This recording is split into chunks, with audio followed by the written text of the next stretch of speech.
Still waiting for Julia. I will get started and just say, welcome, Mauia Mauia. Thank you so much for joining us tonight. And I wanted to introduce DeLisa and Russ just by reading their bios from the Chinyakare Ensemble website. So I'll start with DeLisa. DeLisa Branch-Nealy comes from a very musical family. Her mom, dad, and siblings all studied music, and DeLisa has been dancing since she was 4. She started with ballet and then studied West African dance with Joniba Mufle in New York, and now dances with Julia. DeLisa has known Julia since 2001 and has been dancing with Chinyakare since 2005. She has performed with Chinyakare all over California and the US, including the world-renowned Ethnic Dance Festival in San Francisco 3 times. DeLisa is also a surgical nurse at CPMC Davies in San Francisco. Thank you, DeLisa, for joining us. And Russ Landers plays and teaches Zimbabwean traditional music for mbira, chipendan, marimba, and ngoma. He grew up in a musical family that sang and played a lot of music together. He was introduced to Zimbabwean traditional music in 1983 and has been inspired by many artists both in the US and on extended visits to Zimbabwe. Through these experiences, he became passionate about celebrating, strengthening, and cultivating the many beautiful cultural traditions around the world. So thank you, Russ. Actually, my first question is just for the two of you. So I'm gonna go ahead and ask that question, and Julia will just join us while we're already kind of in discussion mode. I'm curious about when you first met Julia, how you met Julia, and how you came to join the Chinyakare ensemble. DeLisa, do you want to take that question first, and then we'll go on to Russ? Sure. Okay, so as I said, like in my little bio there, that I met Julia in 2001.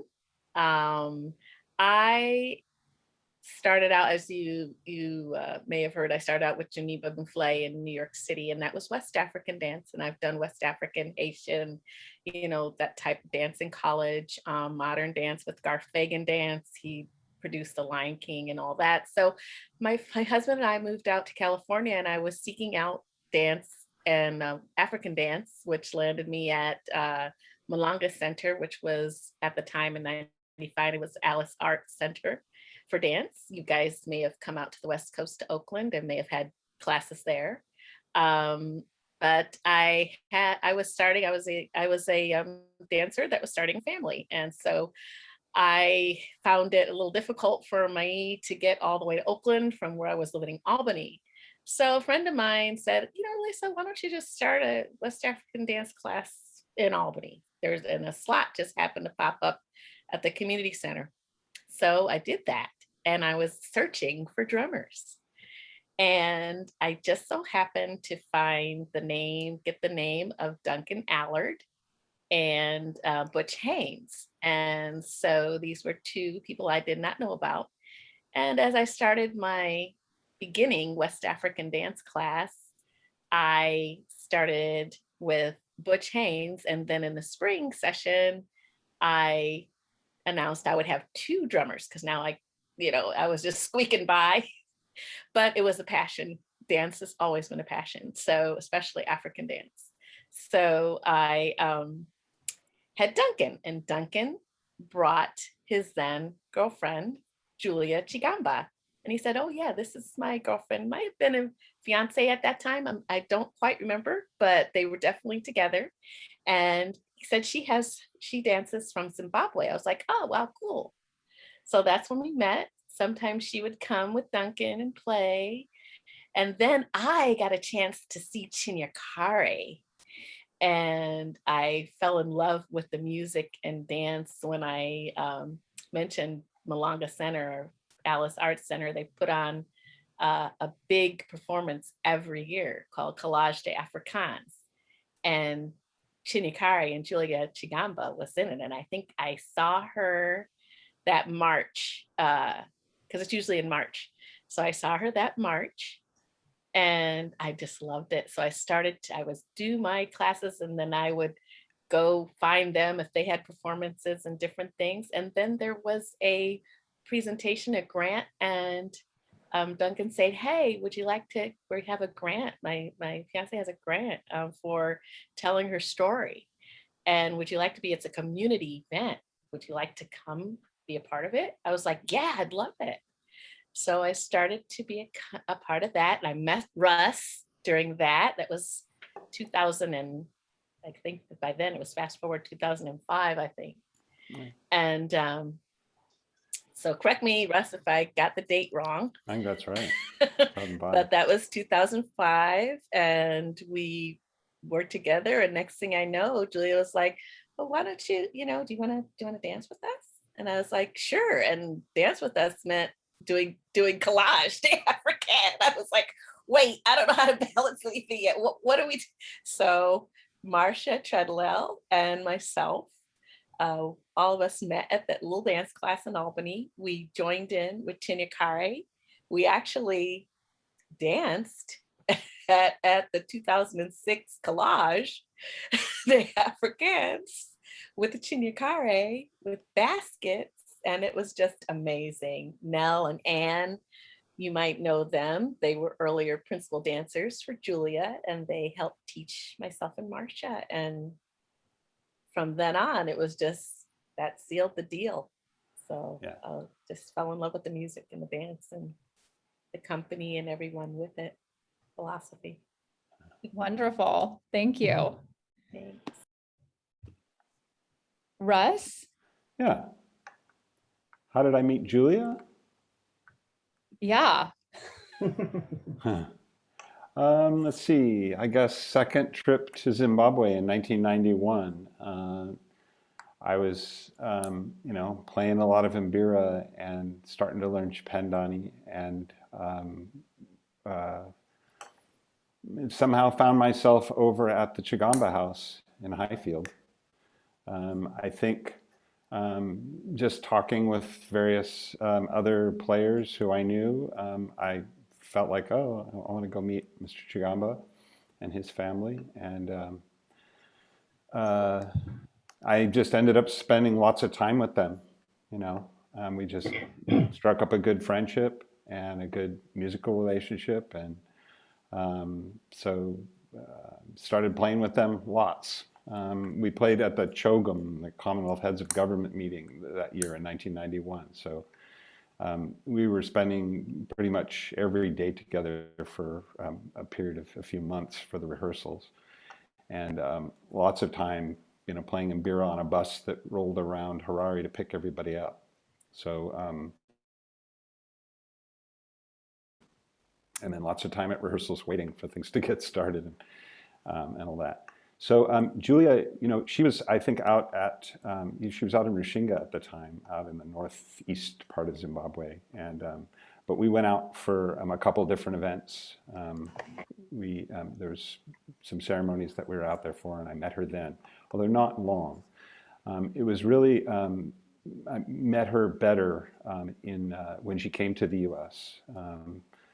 At a Zimfest, maybe you guys somebody will remember 1998 or 9 in Portland or Eugene, maybe.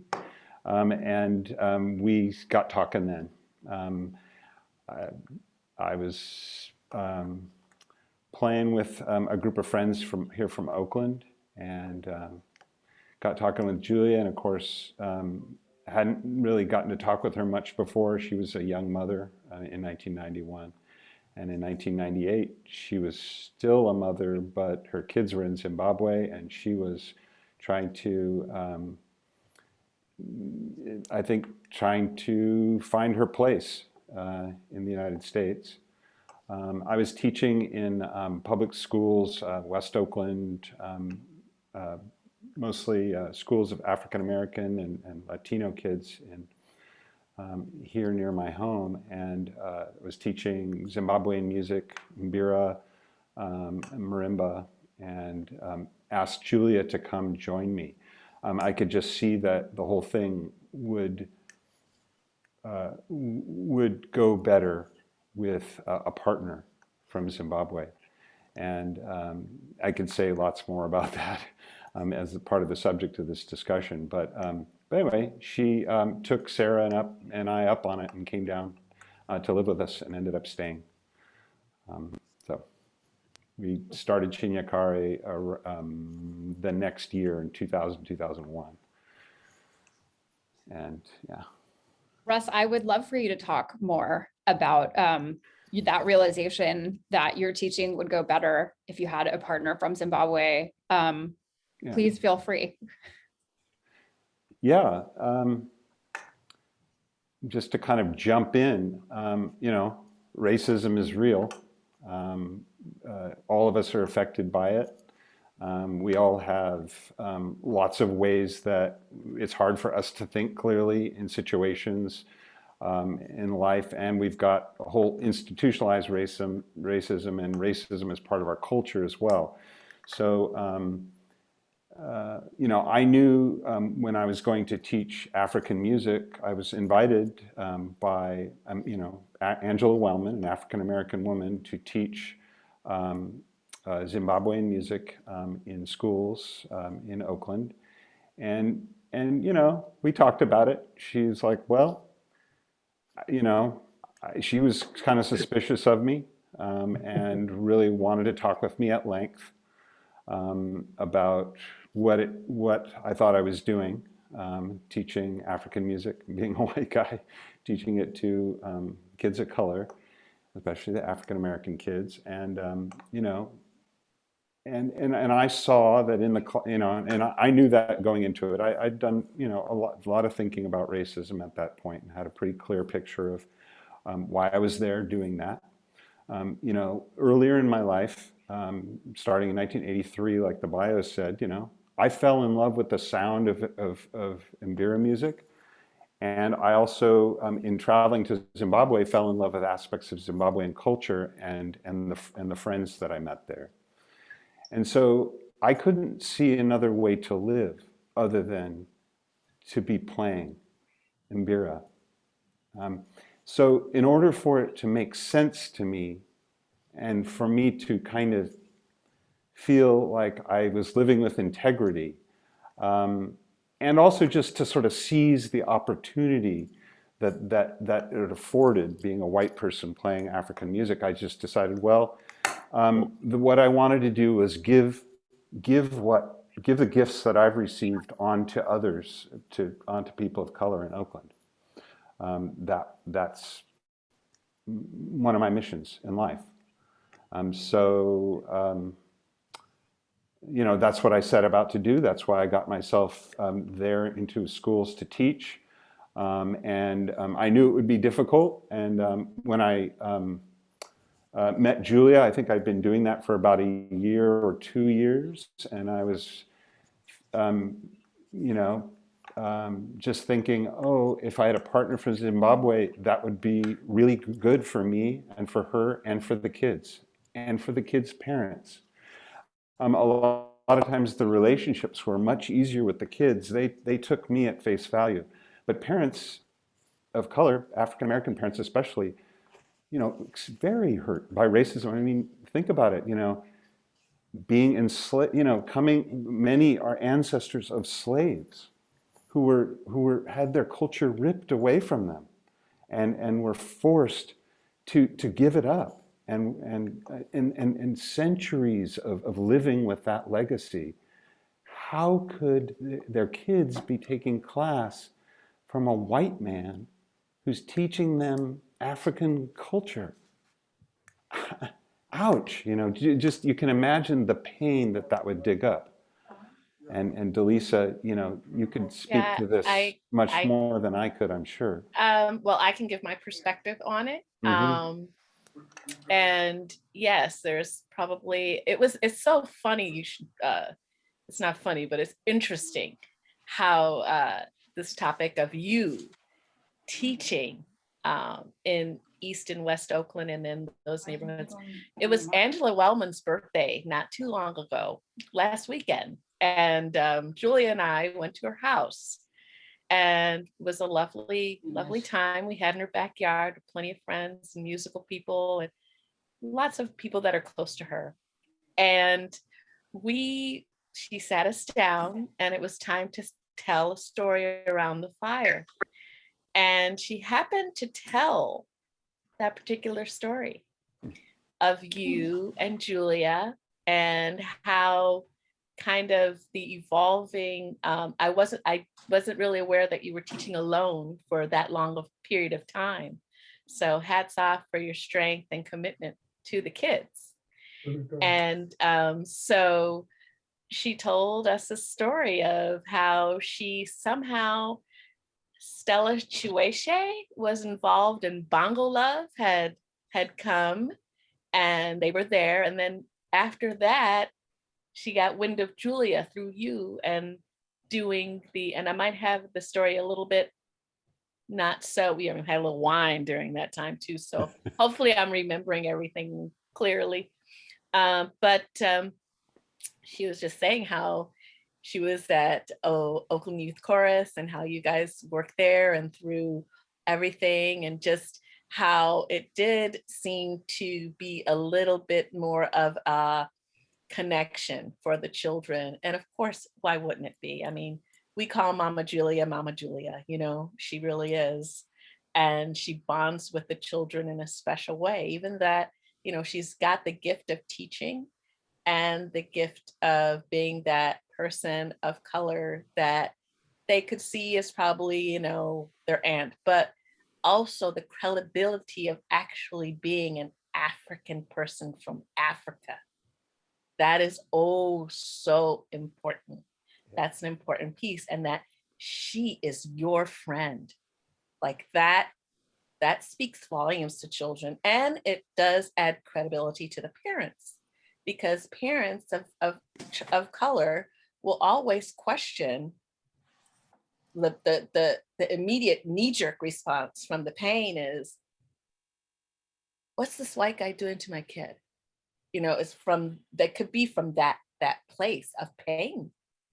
So I want to say that bringing Julia on, and you for being open and wanting to have what you know in your heart of hearts as being a gift that you want to give to others, and sticking with that commitment is also very powerful.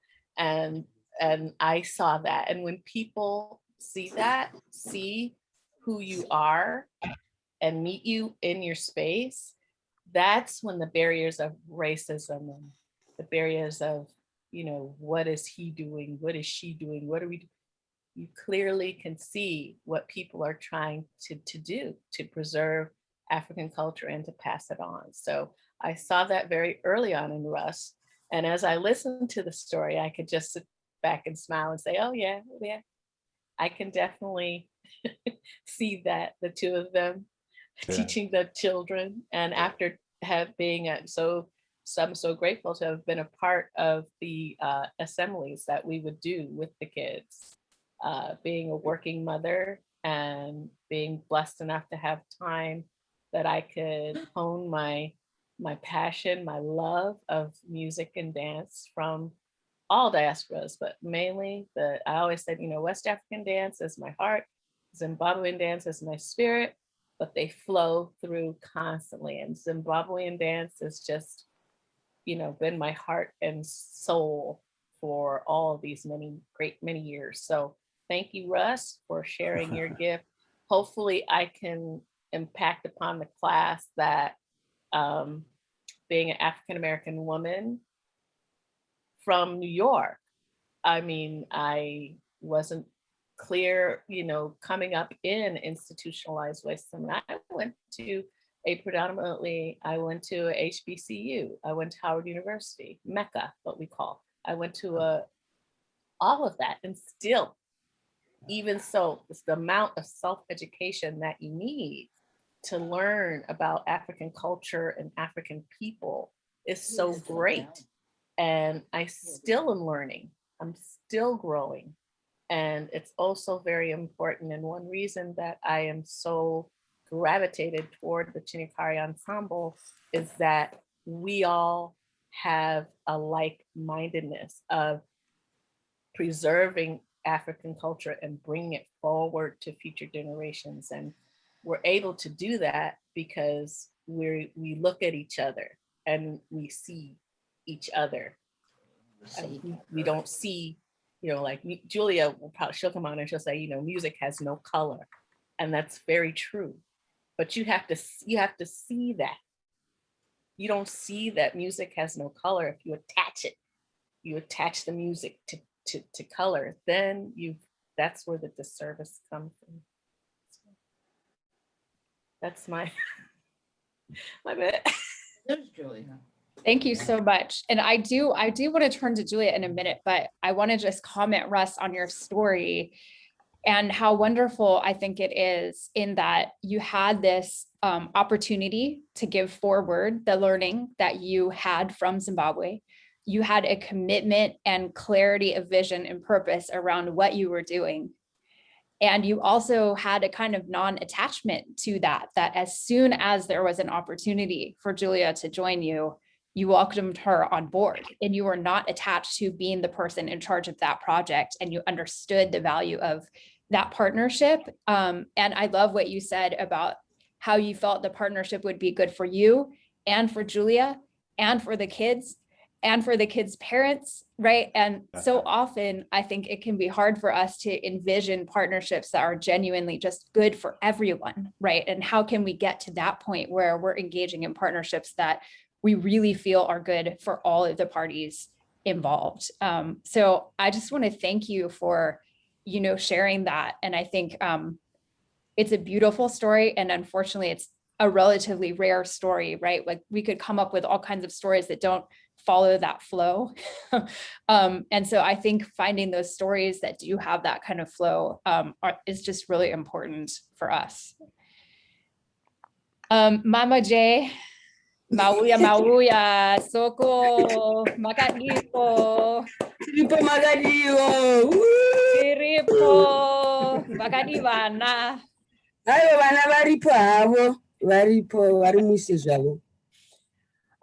I want to ask you about what it was like when you started working with Russ in the schools with young kids from Oakland, Black American kids, and having this new opportunity to teach your culture and your traditions to this new audience of kids. How was that for you? What did you gain from that experience? What do you think the kids gained from that experience? We've heard from Russ and DeLisa now about this story, but not from you yet. So before we move on, I want to hear from you about this one. Well, I think I would say, Baba Russ, thank you. And sorry, everybody, I was late and I was picking my daughter from school. So, but yeah, before I go there, I just want to thank Baba Russ. Russ is just amazing. I mean, you all heard those stories, and working with Russ has been like a gift to me. I mean, he touched. I was just so emotional because me and DeLisa and Russ and Chinyakare, we don't talk about these things. We just do what we do. And so once in a while, when we get this interview like this, and like we've done other interviews, Symphony, and then when you actually listen to each other talking, you go, wow.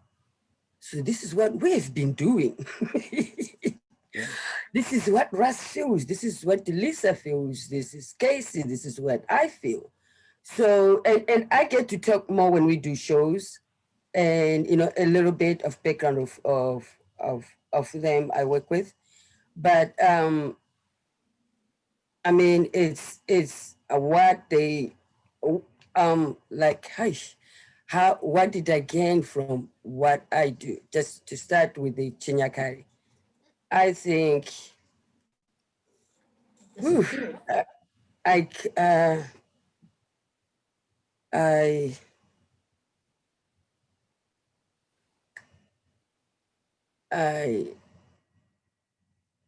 I experience life of human being together.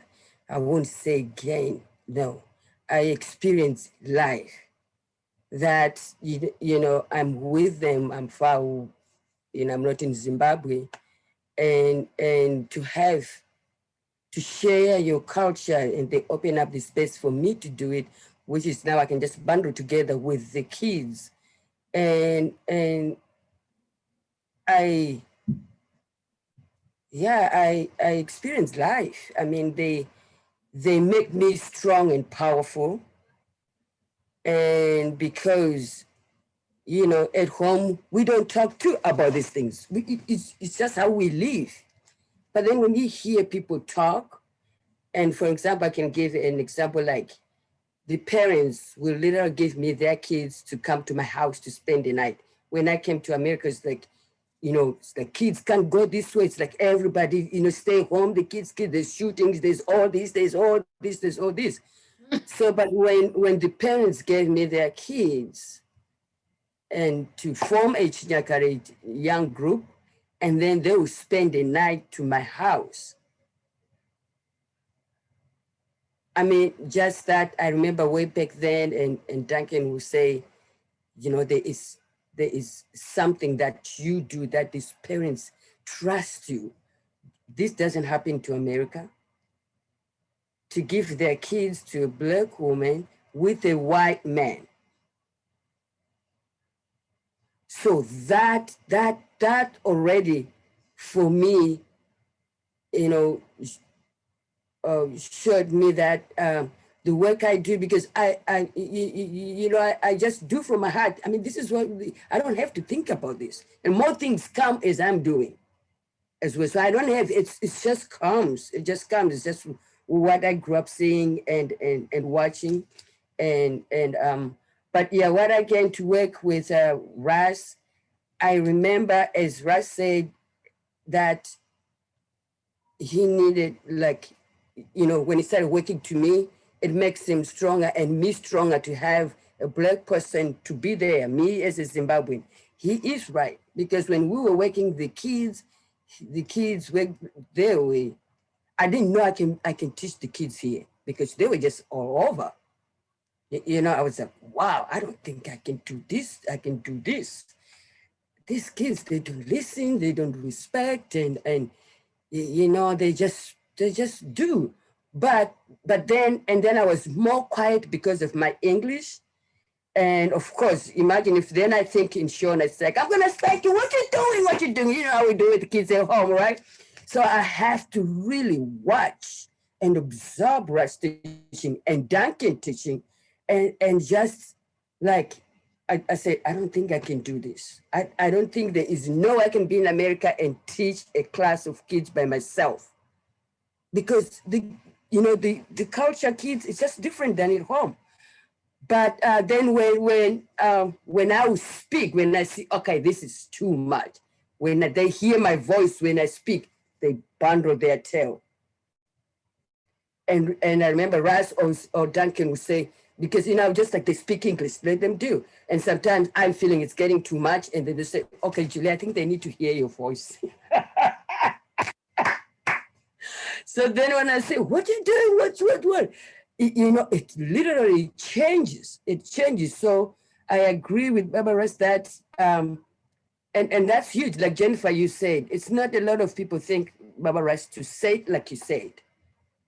To say we have to have the person from the culture to make it both sides grow. And my experience, I remember working with these girls with my basket, we're doing Bakum Dine. And then these kids took it to this level, like racist, like Russ, when you were saying that, it's like, oh my goodness. And these kids says, I handed them baskets. So, okay, we're gonna balance. And when I handed them, I said they were made in Zimbabwe. You know, Zimbabwe is far away to the time, so we gotta respect them, we gotta take care of them, just like you do your plate in the house. This kid asked me, how come we don't have that basket? African-American kid. It was a huge question. How come, she said, so where is our basket? Like, I brought this. How come we don't have them here in America? Like, we've never seen something like that, like a basket you can be. And I said, well, that's why I'm here. I brought them. Now you have it, right? Was like, but how come we never had a basket? I said, there we go. Now we have it. So my work is culture. So I brought the culture, and now we can all share together and share, the baskets and everything together. So I think for myself, ask me what did I experience from these kids? These kids are just so powerful because they know. For me, like when that child asked me, in Shona, it's already her ancestors are coming speaking to ask, how come we never have this basket? Well, because you brought slavery. So now everybody can travel and mingle around and all this. That's why I'm here. I'm able to come here and share the culture. Thank you so much. That's a beautiful answer. DeLisa, did you want to chime in? I wanted to say with where is the question the child has said, like, where is our basket? Pretty much, and I'm interpreting, I'm the same color as you. How come I never had a basket? What happened to our basket? And so, yes, because of, they're not even aware that, my ancestors were taken from home and kidnapped and brought here with no basket, with nothing. We left them back there. They were left behind. So that's the part that is a missing piece. And it wasn't until, and we can see African culture within African American culture from way back, tap, jazz, all the polyrhythmic stuff, all of that. But the dancing and the balancing, that part, I didn't really realize that particular part until I myself went to Africa. I went to Senegal. I have yet to go to Zimbabwe, but I will get there. Zimbabwe came to me, period. But I did go with family to Senegal and seeing women and men and everybody and seeing the baskets actually in use for everyday life. And then I said, it's like we had it here. I have a history book that shows in the cotton fields, the women with the bundles balancing. That's a piece because in our, I guess, in the hardship of trying to teach all children of color and not all children about the history of how slavery occurred, it's difficult for a lot of teachers. I didn't get it in my education. My children didn't even get it really in their education. One page. I had to take care of that for them as a parent. And a lot of parents don't have the skill set to figure it out, to find out, you have to have that thirst for knowledge of your own culture, of your own history. And unfortunately, it doesn't shine through everybody. I mean, not every Irish person wants to know about Celtic stuff. I mean, it's just something that needs to be built within that we just have not done. And so after seeing that bundles, it's like, oh, wow. So yeah, the kids saw it in Julia. They're like, we should have that. So I just want to say that in learning about preserving culture and being in culture with African Americans, that missing big, huge piece, because we don't talk about, like we hear what we talk about, what we don't talk about. That's been mentioned. We just do.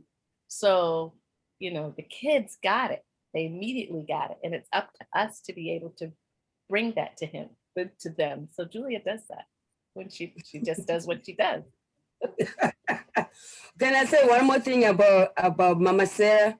So we were doing this, I don't think Barbara, you were there. We were in Los Gatos and we're doing a performance there. And so I introduced Mama Sarah to the audience that this is my mom. When you say you're feeling it, so this is my son, this is Olga, this is Uncle Ronnie, this is my mom. Oh, all the kids went, what? They little like they were like little, they were like from first grade to fifth grade. They, what?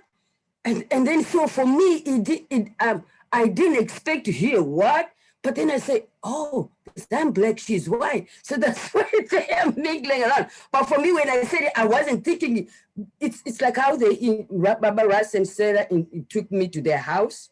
And look at how many years now we've been together doing this. And how much we grew and so spiritually and body and mind and everything that I trust Baba Russ can hold everything without me there. And he can speak about this music without me. I don't listen because we're bound for 20 years, right? So when I was introducing Mama Sarah, to me, I wasn't even seeing color. But when the kids started to make the sound, then I say, oh. So then I say, here's why I'm saying she is my mom. I came from Zimbabwe 20 years ago. They took me to the house. They gave me a room. I've never had my own room in Zimbabwe. This was first time to say, Julia I can sleep in my own bedroom because at home we share. And then all this work I'm doing for me to be here in California is them. And we're still here. So they treat me just like my parents do. So that's why I said, that's my mom. And you know what, these kids, they were like, oh, wow. So they didn't know that it can happen. A white family can take a black person as kids and I'm already an adult and live with me and showed me all the, the organization I've been working with and finding our way together. Then it makes sense to them why I can say she is my mom. And then the other thing, again, one more thing, again, like you say, what you gain. I felt about what we do as Zimbabwean music and culture. I've seen West Africa, I've seen any, you name it, other groups. I've never seen music and dance that when people are dancing, you actually see spirituality, or people are playing the music, you feel spirit. You see spirit coming and moving in Shona music. When we play, people see that. I mean, we feel that. And people all say, community in the Bay Area, Ethnic Dance Festival, Mama Nayum, everybody's like, hey, you want family? You want community? It's Chinyakare, So we are none of that. I guess maybe it's because how we've been built this for so long. And then especially myself, I've been in America. I remember when I was in Santa Cruz last week, we were talking about Shanje, the song. And then that was Betty there? Yes, that was Ian. So Ian started playing Shanje, and the way he was playing like my family. Like as I see my family, they say, Ian, how did you know this song? How did you know to play it like that? Like the energy, the vibe of it. And he said, your sister taught me ta. And I said, so do you know he said, yeah, it's Shanje. I said, what Shanje mean? And he says, jealous. So then I look at Ian, I say, jealous? Here's how I'm gonna explain what Shanje mean. Now, so that's the other thing I learned from you. I said, Shanje, all of us, even when you ask, you say it means jealous. It's not jealous. I said it means that because jealous, this woman is already in the house, right? Married couple. So there is no jealous now. Jealous is like when she's out, when she's get jealous. I don't want you to marry. But now the woman is there. It's like being what word I use? I said it means that your ego. Now you're just showing your ego. You're controlling. And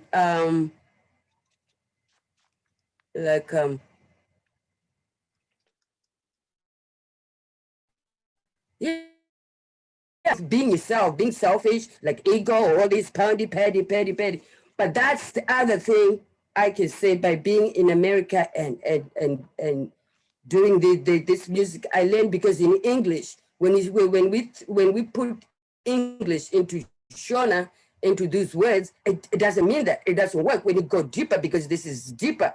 So, but of course, yes, you ask everybody else, because in Zimbabwe we learn English, right? So when you hear what is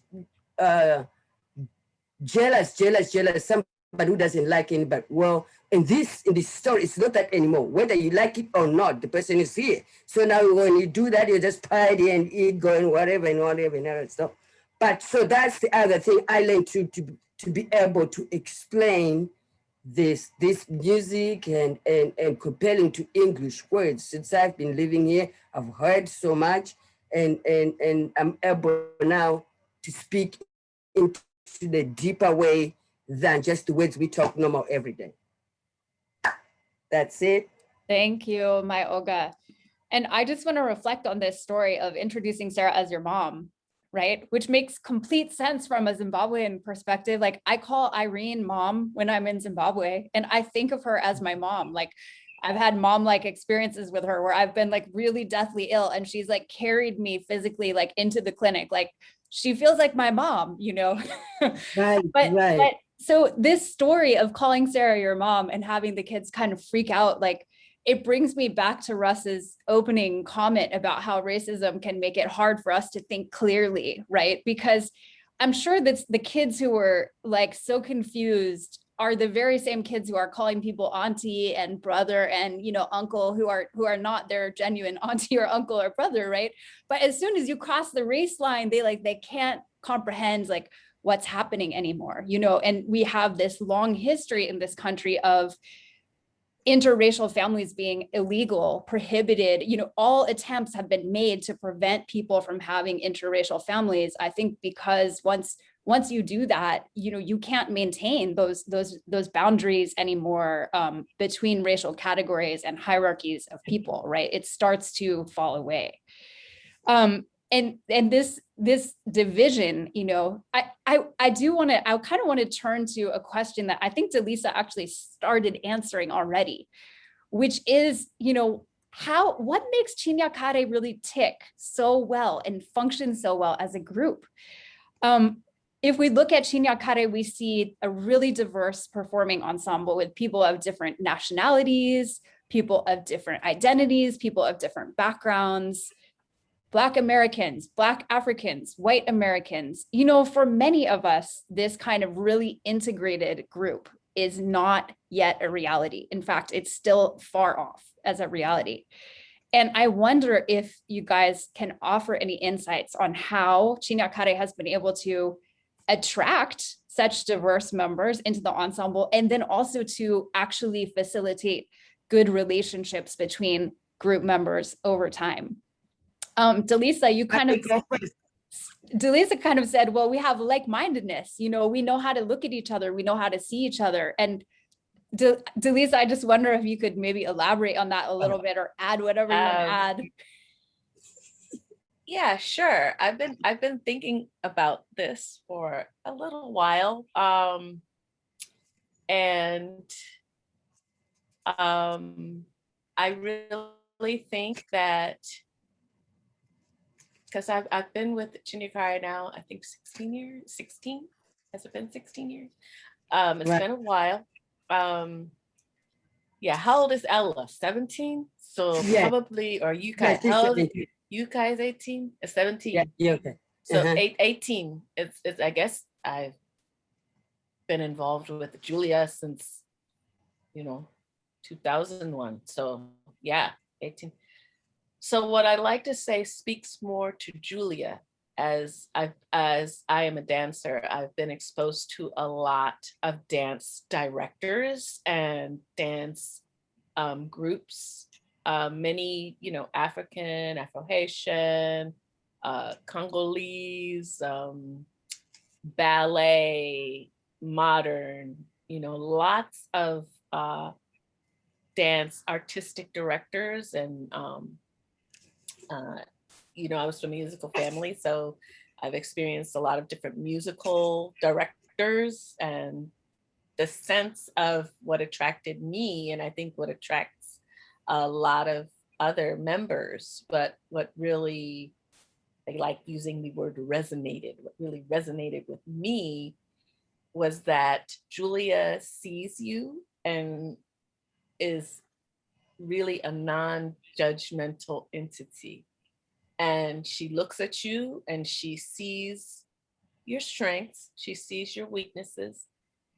She's living the culture of welcoming all people into her culture and sharing that. So that's like the, the requirement. Like that's kind of like the requirement that, we're sharing and we're learning from each other. So the biggest thing I can say is that with Chinyakare is not only the love and respect of the music and just falling in love with it, as I'm sure all of us have done, but to actually honor and respect the people that it comes from. So, and Julia it just is in her being, like that is just it. You just see it. She walks it, she walks the walk, she talks the talk. And you just see it in everything. And so we, the people that have, are in, and yes, we're family. I mean, we haven't mentioned Marsha Treadwell, but way back, like further back, and the mission of family and music and culture and really working I remember thinking, oh my God, will I ever see Kanakai? Like I had a connection with Olga, Gerald, and Kanakai before I even knew them. Like I didn't even really see pictures of them. I just was like, oh my God. When I would go to assembly and Julia would say, reminds me of my daughter and this and that. And I'm like, oh my God, will I ever see Kanu? Will I ever see Gerald or Olga? So it's like this work, this passion of wanting to be a part of bringing the family together and being able to show people that, yes, we can play this music and we live it. It's not just a band. It's not just a dance group. I mean, it's a real lifestyle. And so we respect it. And I think that's why we're so bonded and united and are strengthened by it. And we've had many people come and go and lives go, and they come and they play for a while and they go. But, that's the thing. We've inspired other people, and Julia inspires us every day. And I think that's all. I think that's about it for me. Russ, you go. Oh, Russ, you're muted. Yeah. Yeah, I echo what DeLisa said. I mean, Julia is so accepting of people as they are and so welcoming and loving. And Julia, it's just been such a beautiful thing to get to know you over all these years. And I think it should be, I mean, I could go on about that for a while, but I also want to mention, another thing that can make it hard in groups is when there's disagreements. When there's disagreements, a lot of groups people can just leave over stuff. And when we're different from each other, when we've grown up with in different cultures, or with different backgrounds, different amounts of wealth in our lives, right? I mean, material wealth. We can talk about that. Then sometimes it can get very hard in relationships and in groups for people to stick with each other. And that's something I think we've done, is that we've just stuck with it. And sometimes it's gotten hard.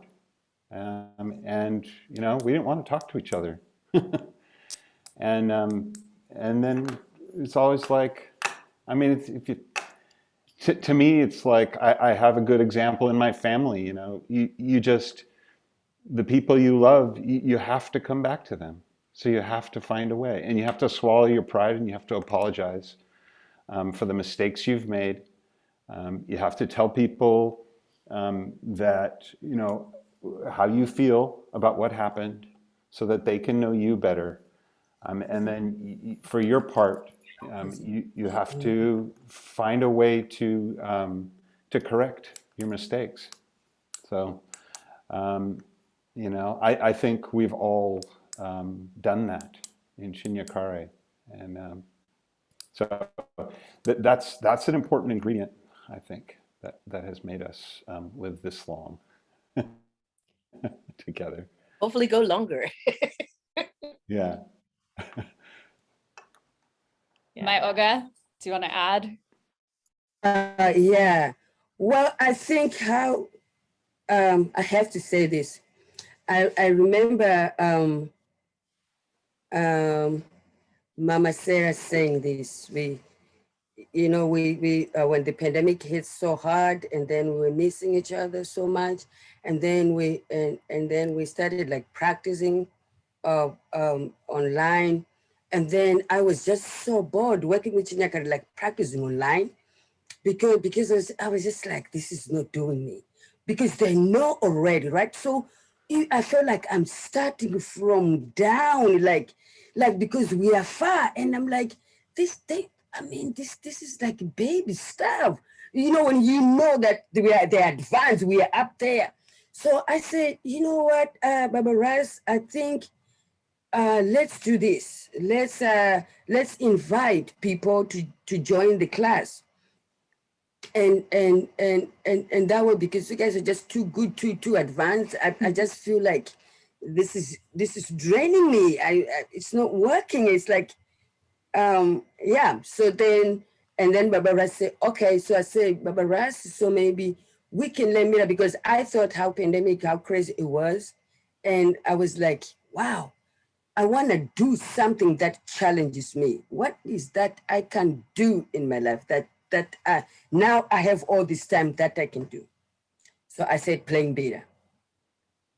I was like, beta is like the hardest thing to do, all the corners and all this. I said, well, maybe I'll ask Baba Ras to teach us beta. So I said, let's do beta, and then dance, and so we started doing that.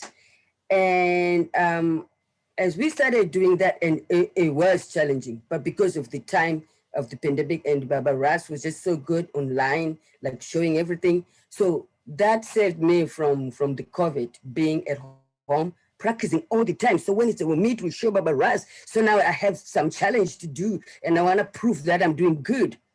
But what Chinyakare, we stay together, is just like an example. We can just think things and then we just do. But I feel like Chinyakare understood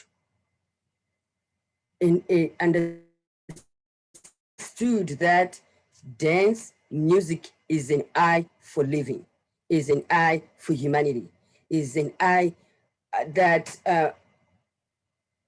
that goes far. And I can see myself from Zimbabwe to here. And then I have this beautiful girl here, right? It's the music. It's the music takes you far, travels, it makes you see people. And Chinyakare really got that. And the I am talking about is just that respect of the music, playing with respect. There is just banging the drums, banging the mbira, banging drums, just the sound. They took it deeply spiritual. And I remember Mama Sarah, when we were doing the Zoom, that's where I wanted to go. And then so I have Jewish, I have African American, I have elder people, Europe. So the group with all these other people in there. I say, well, I think I feel okay. I think they're not gonna think like, why is she asking us this? So when the George Floyd or before or something, I was just curious to ask them that, so what do you guys think about all this hate, the police and the black, and why you guys playing African music while white people are killing black people?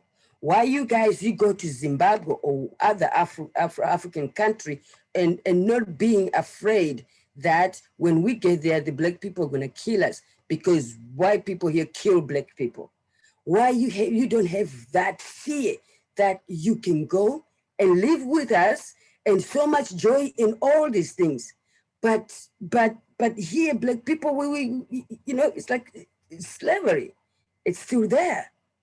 And how they answer the question, each one of them, you know, and it was just amazing to hear the side of the my Jewish people in the group, how they think, and white, how they think, and African American, how they think. That's like the gift I have in life ever, to have a group like that, that we can hear all this. And they, I think these groups do to each other, but everybody talks. We're talking, I can feel that it was coming from their guts, how they feel triggered and get upset, but how they were saying like, no, we've got this space. We hold the space for each other. They were able to put it out. And I remember Mama Sarah was like, I've been so jealous with Russ that he stood with Zimbabwean music. He didn't even want to try other music. Like me, Mama Sarah, I do a lot of different music. And I was like, why Russ just stays with Zimbabwean music? And then after that, she said, I felt like, maybe, is he seeing some ladies in there? Woo! You know, like, did Mama Sarah just say that? But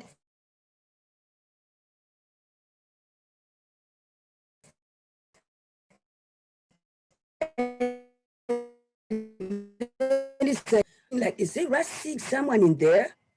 And to say, no, he's there for, he's the father, the guardian of this. Even when we do performance, Russ is first. So we can come in, he is there. And then to say, oh, he's there. I felt even better to think like that. He loves his beer, he loves his music. And stayed all this long with them. That's what we are. It's like people, other groups, they have ego. I want to rule, I want to control, I want to be the leader, I want to be this. We didn't have that. I always say, this is ours. This is ours. When we were hired for the university with Panama, with that university over there, they were like, even the ambassador, they were like, okay, Julia is the artistic director, I have to give you your own private room. I said, no, I'll sleep with my people. I'll sleep girls' room and this. If you want to do an extra room for me, put that money to our check, add that more. We sleep together. But that's just how Chinyakare works. It's like I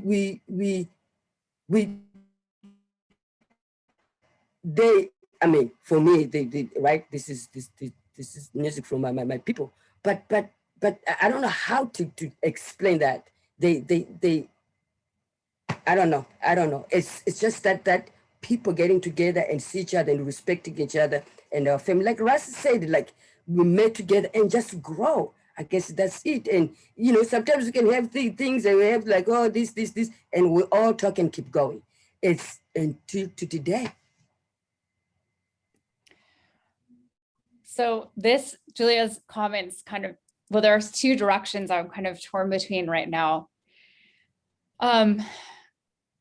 I think I want to go back to, Russ, something that you said, which was about addressing actual inequalities of wealth, like within an ensemble. And, you know, I have to say, I've never really thought about that before, because I feel like often once we get to the ensemble, then we feel like we're just part of the same family, right? Ideally, and often we even feel like Zimbabweans are coming in with this indescribable wealth, which is the wealth of culture, the wealth of knowledge, the wealth of indigenous knowledge, right? They're rich, but then we get to material resources and we start to see that there are sometimes very grave inequalities, like in our ensembles. And the more we want to create diverse ensembles, the more we're going to face grave material inequalities.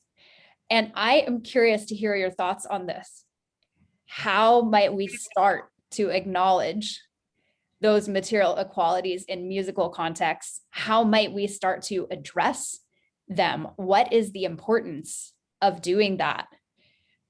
It seems like a major challenge. And I'm not only interested in hearing from Russ, really any of you. I don't really know how, for my part, Julia, I don't know how we address it necessarily, but what I feel is that each person comes with what they have, and some of our wealth is cultural and connection to ancestral knowledge, and I have some of that too, so I bring some of that. And some of us have, things and knowledge, but then some of us have material things like, I am very fortunate to have been able to build, rebuild my garage and make a music studio. So that's part of what I give to my friends, that we're here, that this is a home for us. And I have felt uncomfortable with the reality of having different amounts of material things since, as long as I can remember, a preschooler, finding that out. And being very devastated by that, seeing that there were some people in the world who could not eat. That was very devastating to me as a child, and continues to be something that I think about, the unfairness of that, and I hate it. I hate it. I have a lot of anger about it, and what I do is I be as generous as I can. And with material things, and also with the gifts of my heart and mind, hope that people will ask for what they need and want, and all the time have to trust myself to know when I can say yes or no. But I've thought about that so many times, and being in Zimbabwe too, and hanging out with folks and just going, how can we be friends? How can we be friends when, I am a millionaire, in material wealth. But then, the other forms of wealth are extremely important, and in a lot of ways more important. But we can't we need economic fairness. We need everyone to have economic equality and the ability to have everything that they need, and not have some people in the world, have 1,000,000 times more than somebody else. So economics is very important and real, and in some way, and cultural wealth, and just the sense of peace, of knowing who you are, and that you're okay in the moment, and where you come from, where your people come from, and when you want to get married, how you go about that, or when you want to do something. Those are forms of wealth too that are very important. So I kind of threw a lot at you, and that's some of my mind on the issue. DeLisa, Julia, do either of you want to chime in here? Yeah, Mama, Mama, you want to go first? Mama, do go. Well, I think that, the issue of wealth and value, and these are things that are just, for us here in America, it's something that I think due to COVID, due to the pandemic, it's become more of a reality for a lot of families and individuals, especially musicians, and people in the arts. And so I think I feel like for us, this is a little dog, sorry. for us, or for me, for Chinyakare, I think, because of our bondedness, we don't hesitate to ask one another for help, whether that be financial or psychological or emotional. We do share that with one another. And so I think for ensembles and really understanding that, yes, people in your midst that you see every day, they may be struggling. It's like, oh, well, they might not eat this evening. You may not know that. But I think with the years of being a part of the Chinyakare ensemble, I've had to call on my Chinyakare members for help during difficult times in my life. And I know that they've called on me. So I think ensembles, I don't know. I mean, in the bigger picture, it'd be great if we all just had a fund that we could just have to access when we needed it. But it's something to really be able to feel comfortable with your members. And, you know, some people are very private. I do understand that, but as it's different. I don't know. I can only speak for us. And I think because we have such a special bond that we feel comfortable asking if we are hurting and we need help, we do ask of that of one another. So I would encourage ensembles to do that. And like Russ said, you can determine personally if it's something that you could help with, or if it's you know, something that you choose that you cannot help with. I mean, I know for us, I remember, you know, all the years of school fees and uniforms for the kids and all the things. It's like, okay, we're doing this show, that's where that's going. We're doing the show, this is where that's going. Like that, we kind of worked it like that. And it was because we saw the greater goal. I keep speaking of, you know, well, Ronnie, Olga, Gerald, and Kanu, like getting here to help fortify and you know, bring their wealth and their knowledge to teach us. And, you know, that was also important to Chinyakare. So, you know, our Russ knows, I know Marcia, you know, all of us, it was that work to help fortify the band and the people to keep going for the bigger goal, which is to spread the word and share how that can happen with all of you that play Zimbabwean music and love it and want to share it. And how can you share it? And I think it's, you know, meeting everyone where they are. And like you said, having conversations like this, Jennifer, just like asking, you know, people and continuing to ask and be open and listen. So. Mama. Yeah, so I would say first, you have to think about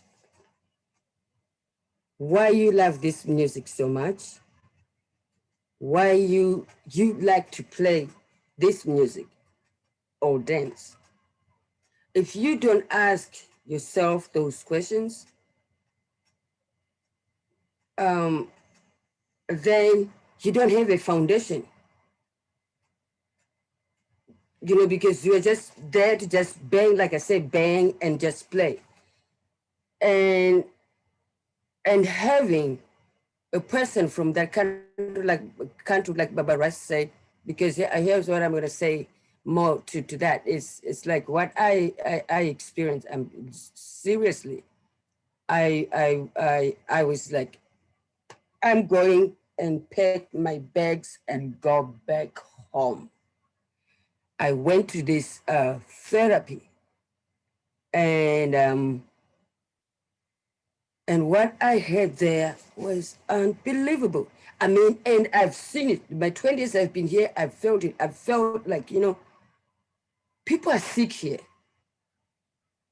And then now I'm here, and then I think differently. And then because I think differently, like I see things differently, right? Like, for example, when I was explaining Shanji. So I have another way of I see things. And then I started thinking myself, like, am I crazy? Right? So, But then when I went to this therapy, and this therapy said this, the American culture is all about material, is all about this.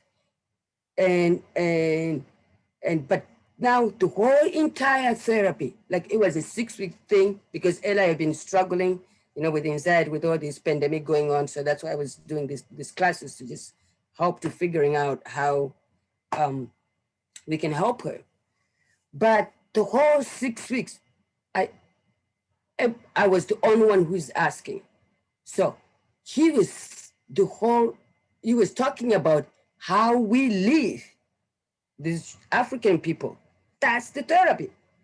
So I say, wait, all these things you are telling me, this is what I was raised. So are you telling me I was raised therapeutic, whatever therapy? Because, it's unbelievable. And he said, well, there you go, Julia. I have 2 degrees and I paid so much money to do. I said, to do this is my work I do here. And so I learned that like I'm a therapist from that day. Like I say, it's like, I was like the entire time. And then I told him, I said, so I see things, the way you were saying you see things, and the way you were saying American things is wrong, it's people are sick, it's all this. And I said, where are you from? He's like, I'm an American. So I said, so I've been right all this says with what I've been feeling. But now, when it comes down to the music, which is like Russ and Chinyakare Bamadi and all the entire Chinyakare, they were seeking that healing. They asked themselves, okay, this music is healing, it's sound, this is this. Now, that's how I guess it got to them. It got to them because they were already feeling that they need something that gives them some peace of mind and joy at the same time. And like I said, I felt like Chinyakare got it deep to the roots. And which is where, like, say, when you look at it, they would say, that's not normal for a group to say 20 years. It's like unusual. Well, it should be. Because basically music is looking for a family, is looking for a community. That's what it is. It's looking for a friend. It's looking to heal whoever wants to heal. There's a different way of healing. Just relaxing, not healing like you're sick or what, but just to change your mind, to shift your mind into what you're thinking.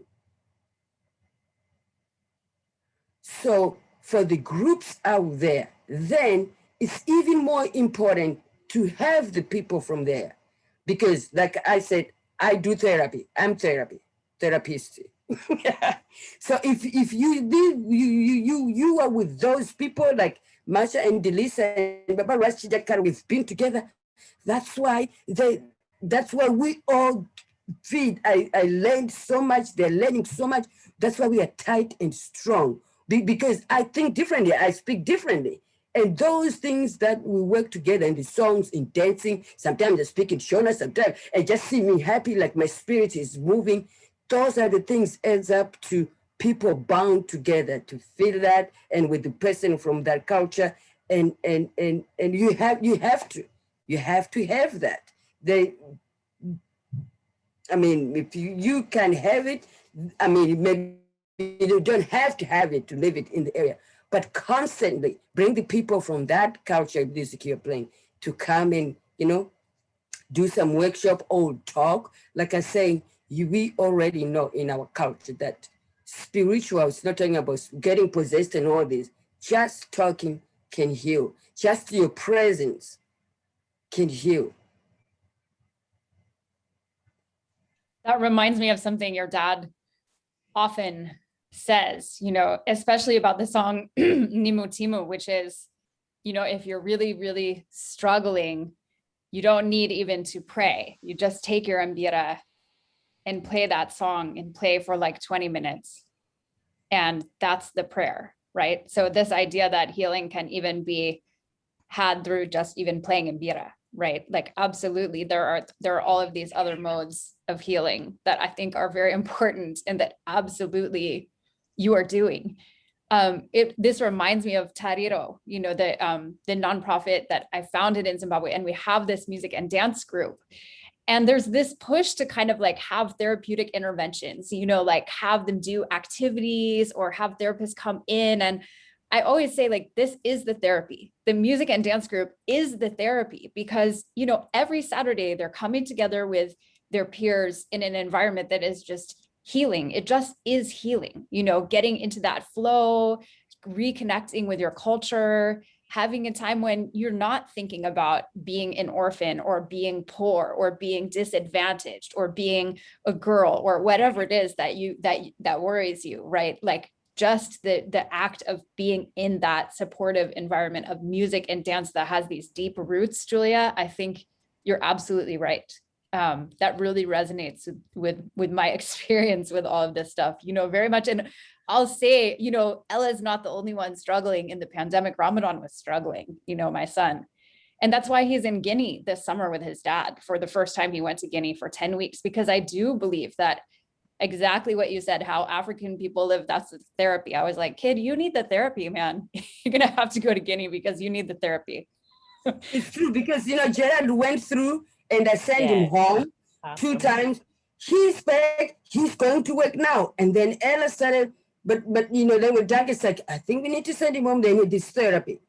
And then, but, so we put her in this program where she was there for like 6 weeks.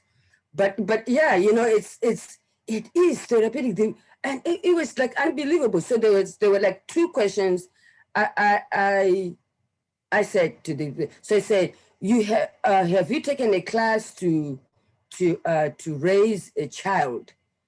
So he's asked to the group. I said, well, there's a class to learn how to raise a child, to do that? And he's like, yeah. I said, where? It's like, here. I said, for me, in Africa, you became a father or a mother before you grow up, you even starting meeting guys or guys there, or ladies, whatever. And you start to be, you are already a mother and father, because when you walk to the field, when you go, you have to watch your brothers and sisters. And mama's cooking, you have to watch your brothers and sisters. And we're like, big families. So it's just the whole village, it's the whole village takes care of kids. So we don't need to learn. You learn. When I started having my kids, I don't know what to do. And then the other thing was like, okay, so let's say now we're here. This is what happened. This is happen. Now we start from here, we go forward. We can't go from back and want to see what we made a mistake there and fix. I say, wait. Now you are throwing up. I've been like agreeing with you the whole thing. How can you heal starting here and go without looking back what mistake we made there, right? So I said, so why do we talk about ancestors, right? When you talk about ancestors, it's like start from back. I said right there, I think you need to change a little bit. Like, okay, now we are here, we did everything. Now let's see what happened before and clean it up, clean it, sweep, and move forward. But I say, forget about that doesn't work. So yeah, it was he really learned. I was the only one in this class, like on him, like questioning, because I wanted to, when I finished that therapy, I wanted to yell. I wanted to be like, oh my goodness, I'm so genius. Now, I know my father was like, Julia, you know so much. I was with the Yak film there, and he was telling the Yak film, we went with the Zimbabwe and like, yeah, you have a library there. And we were all in there, and there was we all said, what library? And he said, your mom, Julia, is library. I said, what is he talking about? I'm not a library. Like, what do I know? I know not. But after this therapy session, I am. I said, I am. I am. It was amazing. But yeah, it is important. I know Jennifer and Baba Raz, you have seen in ceremony these instruments, why they're being played.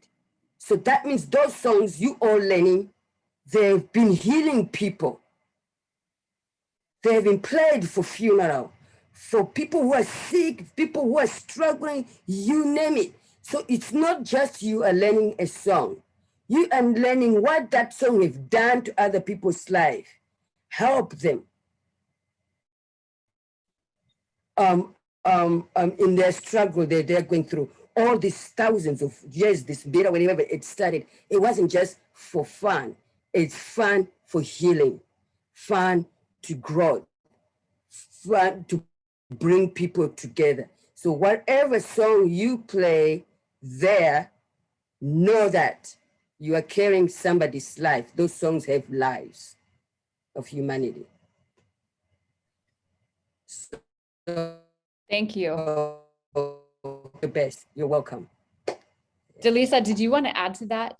I saw you unmute yourself at some. No, I think I don't. I think that, yeah, Okay. that's what it is. We all are pulling each other together and pulling each other up. And, it's a time where change is happening, and we have to know that, yes, sometimes you have to use the past. You have to be honoring those ancestors to be able to go forward and to look at it and to look at that struggle in the past, wherever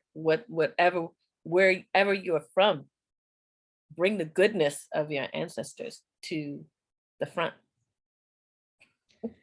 That's beautiful. And, I feel like I could keep talking all night, but we've been on for an hour and a half. And I know there's like a Zoom saturation point too. How are people feeling with the Zoom saturation point? Are people feeling saturated?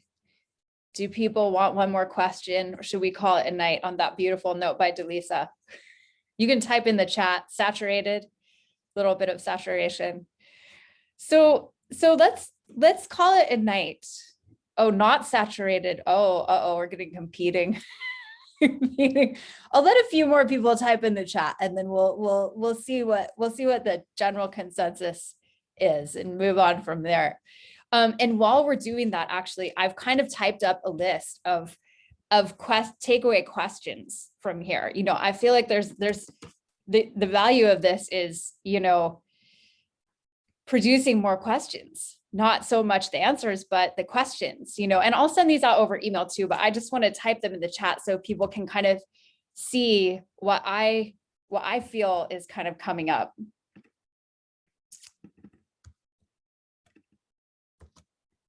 If I can, it's not letting me copy and paste.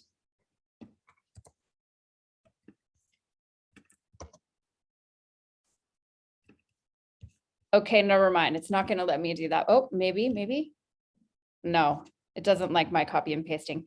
Not saturated yet. Okay, so we'll do just one more question, which I do think is a kind of global ending question that DeLisa is kind of tied directly to your point that you just made about this time, right? We are in this time where there is a global rising consciousness in the US specifically, but also beyond. And, definitely this is in the wake of George Floyd's murder at the hands of the police. This rising consciousness about the importance of racial justice, social equality, reparations, decolonization, which are all tied together. And I'm just curious to hear from you whether and how you see Chinyakare's work, which you've been doing for decades, right, as speaking in particular to this moment. What might people take away from your music in this moment that might, I'll just leave it there.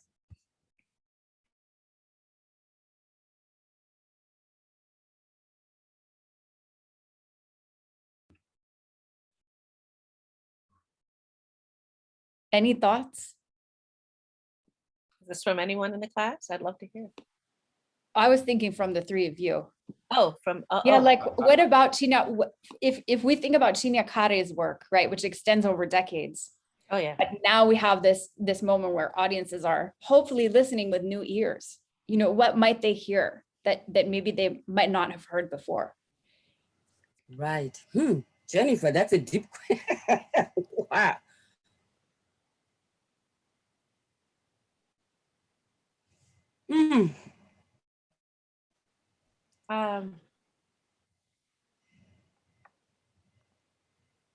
What they would hear from us, or what they would hear from us in this moment? Yeah. Okay. Well, they will probably hear from us things that they heard from us pre-pandemic. We've like you said, we've been doing this for a good while. I think now, because more people are engaged with equity and social justice, that they may be looking for a group like ours more so than not. So maybe we'll be doing more performing and more sharing once they take a look at our profile. But yeah, I think we will probably, and I'm saying this, I'm not really sure, but I'm sure that there will be some sort of takeaway when you see us in future shows. It's definitely, I think you can see an example of how Chinyakare is doing that from the symphony show, for sure. What Russ and Julia and Kanakai and those that were there, Olga Muketsi, what kind of bridge that they built with the San Francisco Symphony with a classical, that's really something, like, and it's eye-opening, and it's wonderful to hear that here we have San Francisco Symphony with lots of different cultures, and to have sought out an African cultural group to partner with and give a show that was just amazing. I think, you may be seeing more of that. I don't know, guys, you're the ones that did it. I just watched it. Yeah. Oh, I can add a couple thoughts. I think speaking to those the issues you mentioned of racial justice and social equality, reparations, decolonization. We don't think directly about those things, but I do think that people of color and white people being together, making music, being friends, working hard on projects together, loving each other. It's very it's an antidote to racism. It's very anti-racism to be doing this, guys. And in our group also and in a lot of your groups, all the folks on this call, or many of you are in groups that play Zimbabwean music, and they're celebrating Shona Zimbabwean culture. By doing that, we're saying this is beautiful, this is ingenious, this is powerful. It's something to be felt in your heart. It's to be treasured for all time. Whatever you're experiencing, that music and dance are a cultural event, a way of being together, kind of like Julia was talking about before. In Chinyakare, people of color are leaders, and that's powerful. And that speaks great amounts against racism. And I would say also the fact that I'm racist, a white person, I have racism in me, try as I would like to have avoided that in my life. But yet we're together, and we go on and we do our stuff together, and that right there is super powerful against racism. And I would also hope that people would take away that culture isn't just entertainment; it's for doing, and that anybody seeing us who hasn't seen us before might say, "Wow, isn't that beautiful?" But they might also say, "And there are thousands of more cultures and musics and languages in the world that are also beautiful, and including my own and where I come from, my ancestors, for me, Ireland, Germany, Norway, beautiful things. I can seek those out and find that beauty, and it strengthens me to have that. You see Julia, how strengthened she is by her culture. Like, be strengthened by your own heritage as much as you can learn about it, if you can learn about it. So those are all things that I hope people get by seeing us and seeing all of you also in your performing ensembles, many of those things. Thank you. Mama J. Mama J. Yeah, I think that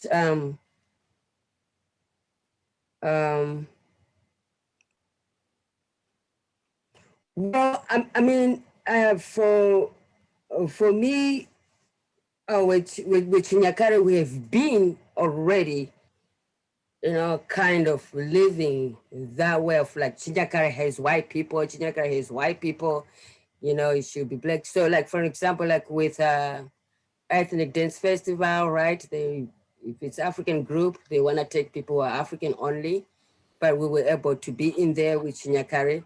We're like the first ones to break that.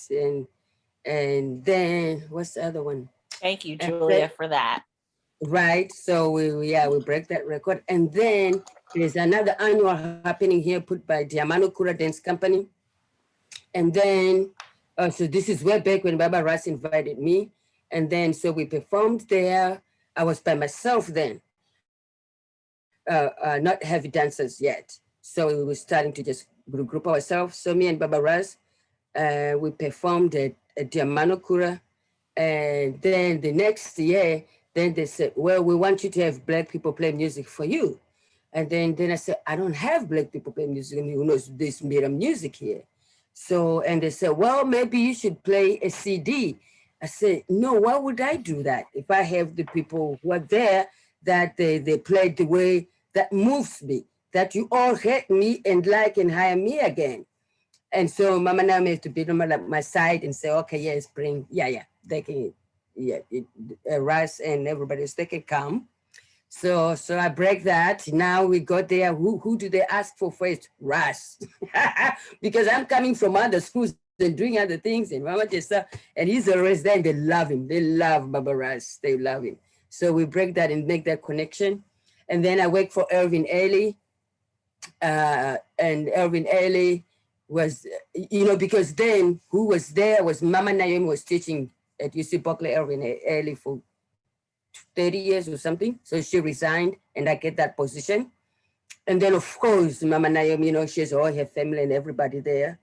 They were doing this. So then now some other youth who works there, they know this like, okay. So I said, well, when we do the performance, I would like to bring my group so they can, the kids can hear the whole music and stuff.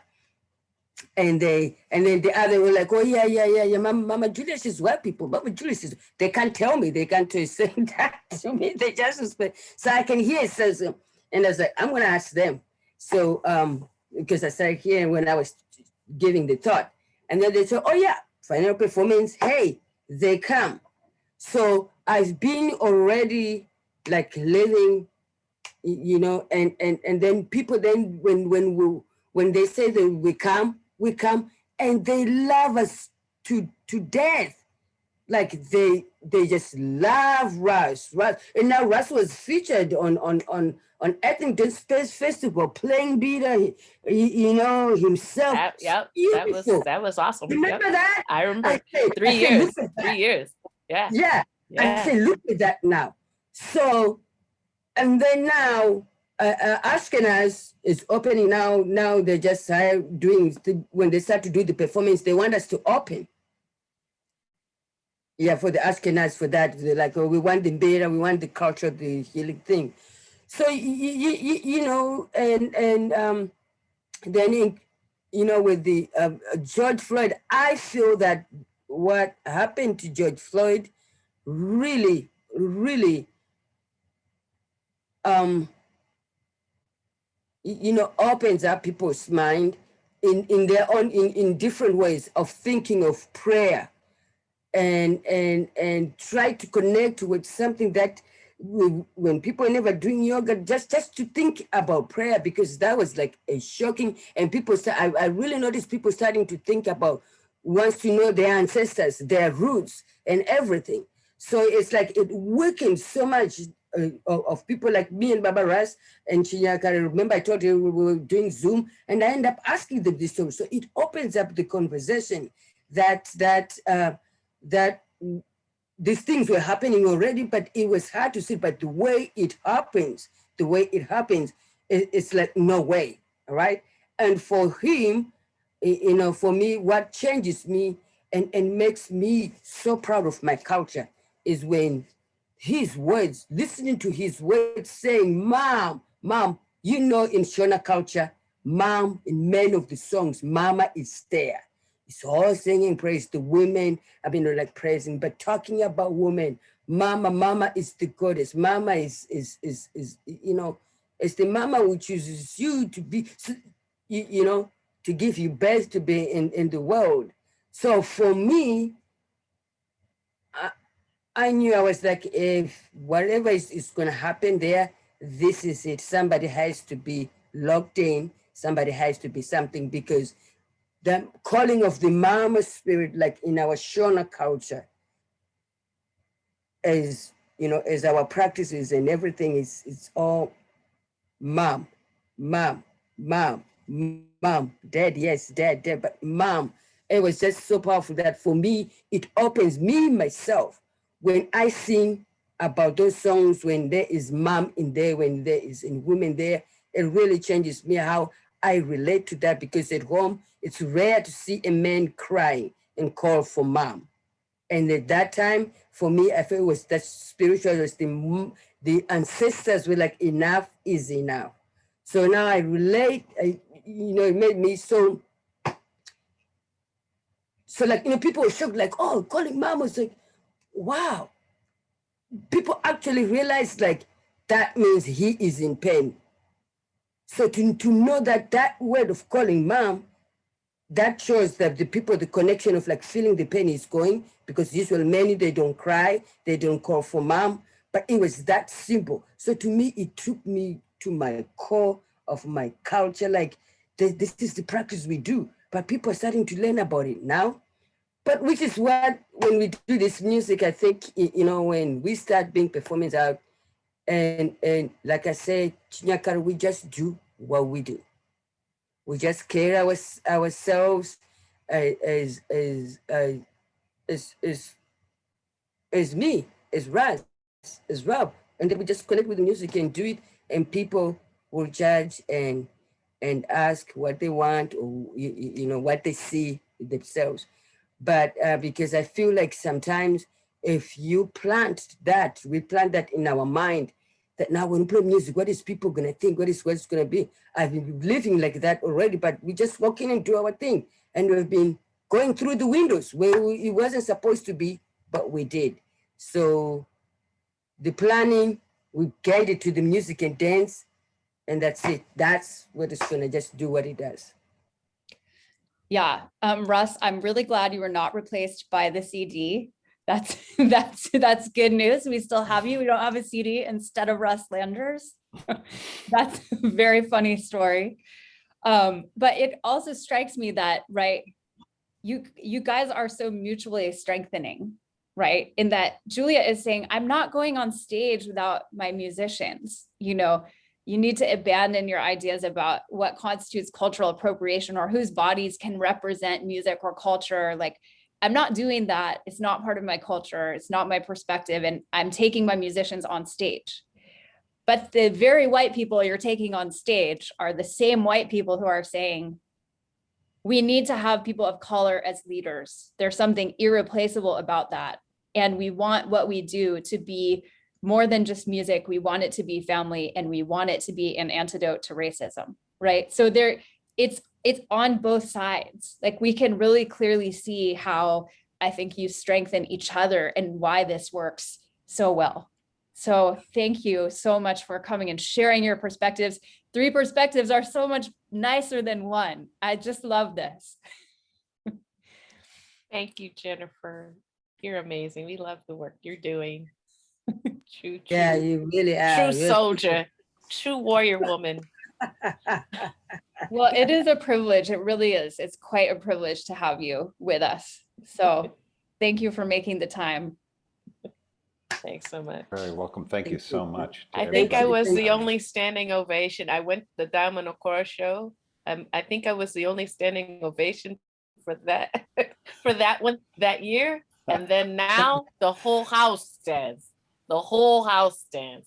I remember I was that one little Julia, The people were looking at me like, what planet am I from? But I love it. I was so proud. You were the early adopter, DeLisa. It was the early one. And I want to really thank the Kutsinira Cultural Arts Center in Eugene, Oregon for co-sponsoring this event and materially supporting it and opening it to their membership. Thank you, Kutsinira members who are joining us. Thank you. I fly the kids. Kutsinira. Thank you. And I also want to thank Julia Chigamba. I understand that she's like maybe still on a camping trip, but she put a lot of work into organizing this event behind the scenes. So big props to Kanu for all she's doing. And I want to give just people a time to turn back on their videos so that, Russ and DeLisa and Julia can just see your smiling faces one more time and we can say goodbye to each other properly and in person. Thank you all for coming and joining us for this discussion. Thank you. Yeah, they're amazing. Yeah. And hey, Jennifer, I have desert bags. I'm selling, I think somewhere with Mama Melanie over there in Eugene. So hey, check my bags. We support Mama J. Buy my beer bag. You can use it for whatever, for your laundry or for the flower. There is all pictures of anything you can do. So. And does Nora have some in New York City too? She finished already. I mean, Nora don't play. Nora is amazing. She's just like boom, boom, boom, boom, boom. Yeah, I sent her 6. They're already done. She's amazing. So nice yeah, work, Tete, Nora. I have one Dese bag and 2 or 3 Imbira bags. So yeah. See, 1 all gone. I was all 6. So please contact Nora Gambarangu. Well, I'm stealing my father, what she calls my father. And everybody, we love you so much for supporting Zimbabwean music. And thank you all for making this music, being alive in America. So our kids, Ella and all our kids can grow in this country and knowing that, their culture is here and you're all doing it. So I want to thank you all for putting your time to thrive with this Shona music, and let's keep strong together and conversation, talks, and sometimes I would want to like hear from you all as well, because I think that's what it makes why we to talk back and forth. Maybe it's going to hold something that we can all actually have.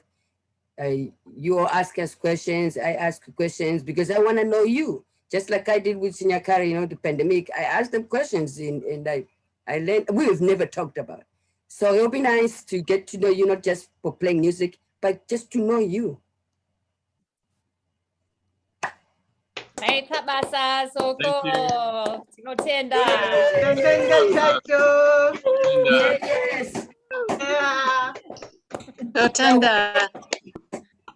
And then we'll be at Betty's. We were playing music. You can come join us. No, Mama Betty knows. I'll be there. You're coming? Yeah. Yay! So we're gonna have some fun there. Come join us. Anybody else? Who else is going? Anybody else? Where is this?